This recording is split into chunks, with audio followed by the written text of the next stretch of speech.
নমস্কার। 30শে মার্চ থেকে 6ই এপ্রিল পর্যন্ত আমাদের এই নবরাত্রি চলবে।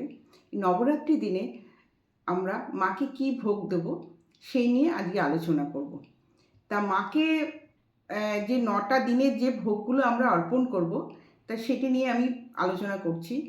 প্রথমা শৈলপুত্রী প্রথমা, সেখানে আমরা কিন্তু গাওয়া ঘি মাকে ভোগ নিবেদন করব মায়ের। দ্বিতীয়াতে মা ব্রহ্মচারিণী, সেখানে আমরা চিনি ভোগ দেব মাকে।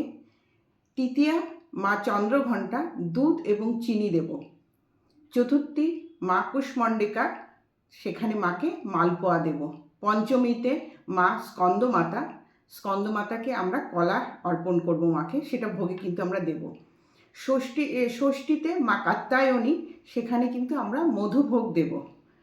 সপ্তমীতে মা কালরাত্রি, সেখানে কিন্তু কালরাত্রিতে মাকে কিন্তু আখের গুড় দিয়ে আমরা ভোগ দেব। এবং অষ্টমীতে মহাগৌরী, ছোলা এবং হালুয়া দেব।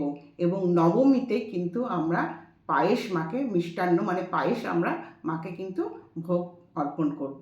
তা এই 9টা দিনে মাকে এই ভোগগুলো আপনারা যদি অর্পণ করেন, অবশ্য দেখবেন আপনাদের সারা বছর ভালো যাচ্ছে। নমস্কার।